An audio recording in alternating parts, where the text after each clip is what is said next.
बिस्मिल्लाहिर्रहमानिर्रहीम अस्सलाम वालेकुम वरहमतुल्लाहि वबरकातुहू। बच्चों उम्मीद है आप सब खैरियत से होंगे। बेटा आज के लेक्चर में हम डिस्कस करेंगे class 9 physics chapter number 2 kinematics and आज का हमारा आर्टिकल है टर्म्स एसोसिएटेड विद मोशन।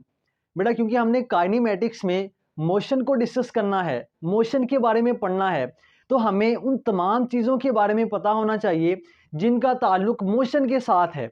तो आज के लेक्चर में हमने वो सारी चीज़ें पढ़नी है जिनका ताल्लुक मोशन के साथ है। बट उसमें सबसे पहली है पोजीशन ऑफ एन ऑब्जेक्ट, कि किसी भी ऑब्जेक्ट की पोजीशन से क्या मुराद है, किसी भी ऑब्जेक्ट की पोजीशन क्या होती है, हम इसको कैसे डिफाइन करते हैं। तो पहले इसको डिफाइन करते हैं एंड देन इसको समझते हैं कि ये क्या होती है। तो वो जो डेफिनेशन है, the term position describes the location of a place or a point with respect to some reference point that is called origin. बेटा पोजीशन हमें क्या बताती है? ये हमें डिस्क्राइब करती है लोकेशन ऑफ अ प्लेस, किसी भी जगह की लोकेशन के बारे में बताती है कि कोई भी जगह है वो कहाँ पे वाक़या है, कहाँ पे लोकेट कर रही है। And then R a point, किसी जगह की लोकेशन या किसी भी पॉइंट की लोकेशन के बारे में बताती है, किसी भी रेफरेंस पॉइंट के लिहाज से। रेफरेंस पॉइंट का मतलब क्या होता है? जो रेफरेंस पॉइंट क्या होता है? बेटा रेफरेंस पॉइंट होता है कि जिसके लिहाज से हम किसी चीज़ को देख रहे हैं। यानी मिसाल के तौर पर ये मेरे पास एक मार्कर है और इसके नीचे एक टेबल पड़ा हुआ है, ठीक है, और टेबल किसके ऊपर है? ज़मीन के ऊपर है। अगर मैं एक बच्चे से पूछता हूँ कि बेटा ये मार्कर कितनी हाइट पे है, तो कुछ बच्चे अर्थ को रेफरेंस पॉइंट लेंगे, ज़मीन के लिहाज से बताएंगे तो उनकी हाइट कुछ और होगी। कुछ बच्चे टेबल के लिहाज से बताएंगे तो उनकी हाइट कुछ और होगी।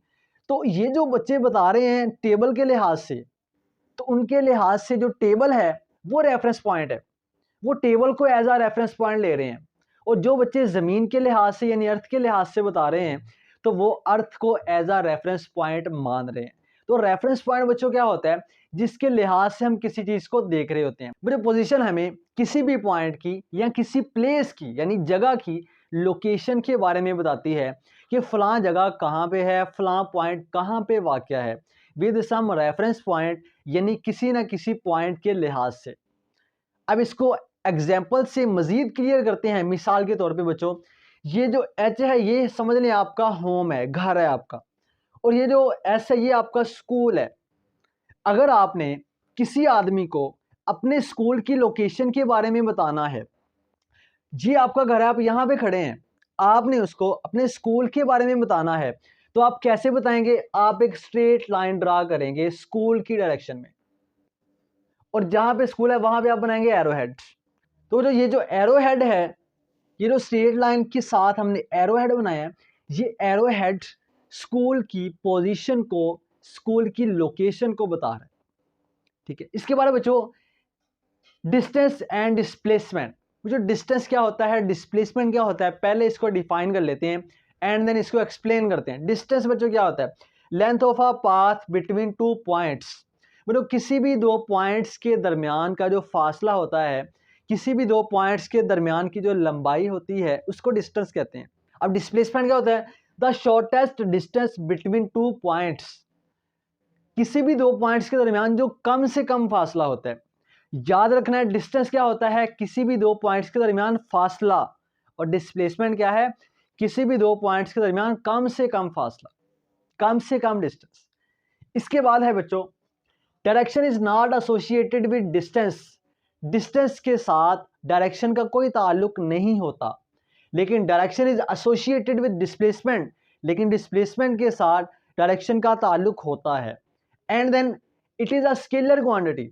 क्योंकि डिस्टेंस के साथ डायरेक्शन का कोई ताल्लुक नहीं है तो इस वजह से डिस्टेंस क्या है? स्केलर क्वांटिटी है। It is a vector quantity, और जो डिस्प्लेसमेंट है इसका डायरेक्शन के साथ ताल्लुक है, तो ये क्या है? ये वेक्टर क्वांटिटी है। इसके बाद distance is always positive. Distance को बेटा हमेशा पॉजिटिव लिया जाता है।